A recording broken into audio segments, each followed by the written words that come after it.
اپنے شو M B G sweet کے ساتھ بلال غوری آپ کی خدمت میں حاضر ہے۔ اسلام آباد ہائی کورٹ نے ایک اور تاریخی فیصلہ سنا دیا ہے۔ اسلام آباد نیشنل پارک میں افواج پاکستان کی طرف سے غیر قانونی تعمیرات کے خلاف پٹیشن پر فیصلہ جو چیف جسٹس اسلام آباد ہائی کورٹ جسٹس اطہر من اللہ نے کل یعنی جمعرات کے دن محفوظ کر لیا تھا، وہ آج جمعہ کی صبح انہوں نے سنا دیا ہے۔ اور اس فیصلے میں حکم دیا گیا ہے کہ نیوی سیلنگ کلب جو ہے سیلنگ کلب اس کو 3 ہفتوں میں گرا دیا جائے اور اس کا افتتاح کرنے والے نیول چیف ایڈمرل ظفر محمود عباسی کے خلاف مس کنڈکٹ کے حوالے سے کارروائی کی جائے۔ اس مقدمے کا تناظر کیا ہے، اس معاملے کی تفصیل کیا ہے، پس منظر کیا ہے، آج اسی حوالے سے ہم گفتگو کریں گے۔ تو جناب معاملہ کچھ یوں ہے کہ جنرل ایوب خان کے دور میں جب وفاقی دارالحکومت کراچی سے اسلام آباد منتقل کیا گیا تو اسلام آباد کا جو ماسٹر پلان تیار کیا گیا تھا، اس ماسٹر پلان کی روح سے ایک زون 3 بنایا گیا جو شنگجانی سے شادرہ تک کم و بیش 50,000 ایکڑ پر مشتمل ہے۔ یہ جو اسلام آباد کا زون 3 ہے، اسلام آباد کے ماسٹر پلان کے مطابق اسے نیشنل پارک کا نام جو ہے وہ نام دیا گیا ہے اور اسے کنزرو کرنا حکومت کی ذمہ داری ہے۔ اور اصول یہ کہتے ہیں، قوانین یہ کہتے ہیں کہ یہ جو اسلام آباد نیشنل پارک ہے اس میں تفریحی نوعیت کی سرگرمیاں تو ہو سکتی ہیں، لیکن کسی قسم کی کمرشل سرگرمیاں کرنے کی اجازت نہیں ہے۔ کسی قسم کی کنسٹرکشن جو ہے وہ یہ جو کنزرویٹو نیشنل پارک ہے، اسلام آباد نیشنل پارک جس کو کنزرو کرنا حکومت کی ذمہ داری ہے، وہاں پہ کسی قسم کی جو تعمیرات ہیں وہ نہیں ہو سکتی، کمرشل ایکٹیویٹیز جو ہے وہ نہیں ہو سکتی۔ اب ہوا یوں کہ اسلام آباد کا جو سیکٹر E8 ہے وہ پاکستان بحریہ کے حوالے کیا گیا، جہاں پاکستان بحریہ کا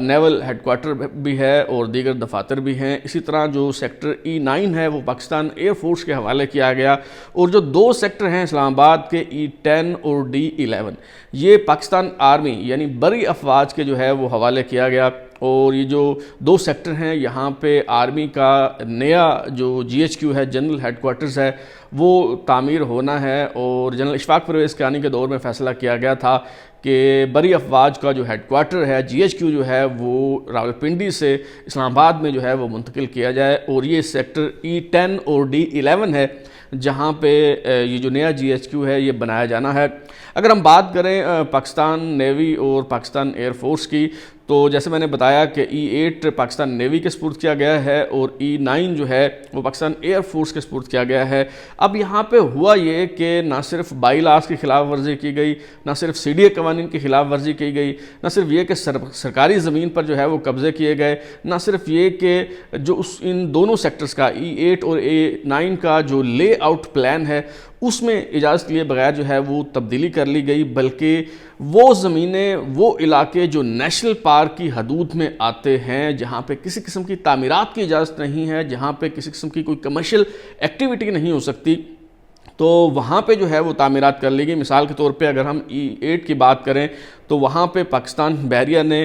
نیوی سیلنگ کلب جو ہے وہ بنا دیا، ایک گالف کورس جو ہے وہ وہاں پہ بنا لیا گیا، تعمیر کر لیا گیا۔ بحریہ یونیورسٹی جو ہے وہ غیر قانونی طور پہ وہاں بنا لی گئی۔ اس کے علاوہ service road south, service road north اور سروس روڈ ایسٹ، یہ جو تینوں سروس روڈ ہیں ان پر جو ہے وہ پاکستان نیوی نے قبضہ کر لیا ہے۔ اور یہ کوئی سنی سنائی بات نہیں ہے، بلکہ یہ وہ معلومات میں آپ سے شیئر کر رہا ہوں جو اسلام آباد ہائی کورٹ کے اس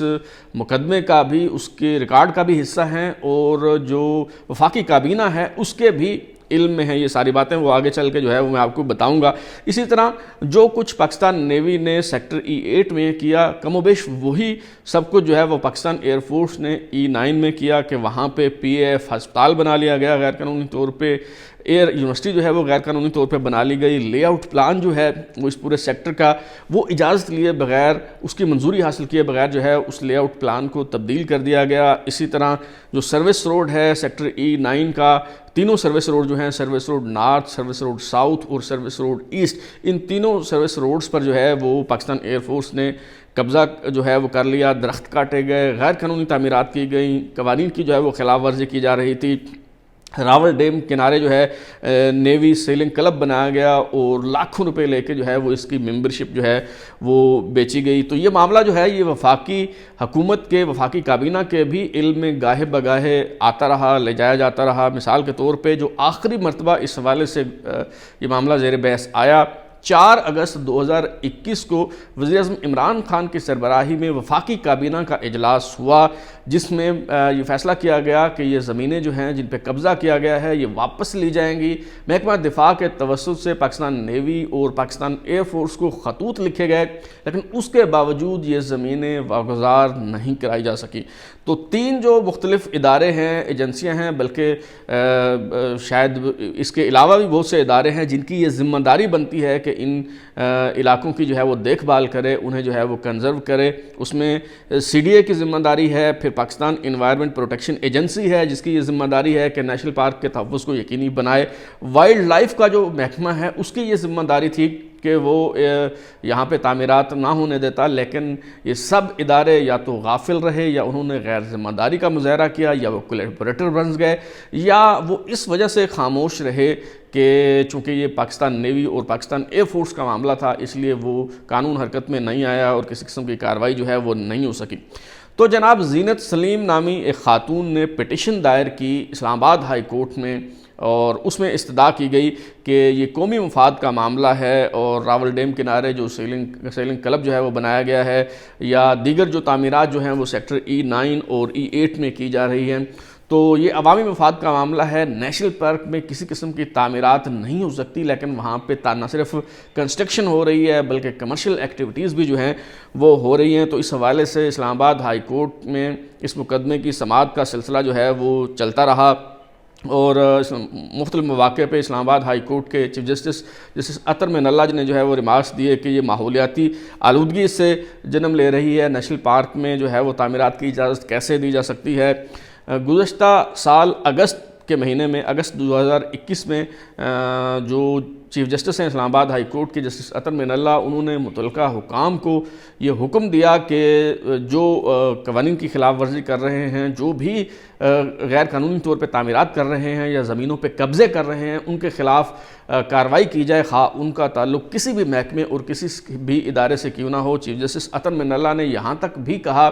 کہ اگر میں بھی اس قسم کا کام جو ہے وہ کروں تو میرے خلاف بھی جو ہے وہ کارروائی کی جائے۔ اور پھر جمعرات کے دن جب سماعت مکمل ہوئی تو چیف جسٹس عطر من اللہ نے فیصلہ محفوظ کر لیا، اور آج جمعہ کی صبح یہ فیصلہ جو ہے وہ سنا دیا گیا ہے، اور اس میں حکم دیا گیا ہے کہ نیوی سیلنگ کلب جو راول ڈیم کنارے تعمیر کیا گیا ہے اس کو 3 ہفتوں کے اندر گرا دیا جائے، اور اس کا افتتاح کرنے والے ایڈمرل ظفر محمود عباسی کے خلاف مس کنڈکٹ کی کارروائی جو ہے وہ کی جائے۔ اور جو فیصلے میں لکھا گیا ہے حکم نامے میں، کچھ باتیں جو ہیں وہ بڑی قابل غور ہیں۔ مثال کے طور پہ چیف جسٹس عطر من اللہ نے جو ہے وہ کہا ہے کہ پاکستان بحریہ کو یہ اختیار نہیں کہ وہ ریئل اسٹیٹ وینچر کرے اور اس قسم کے کاروبار کے لیے ادارے کا نام استعمال کرے۔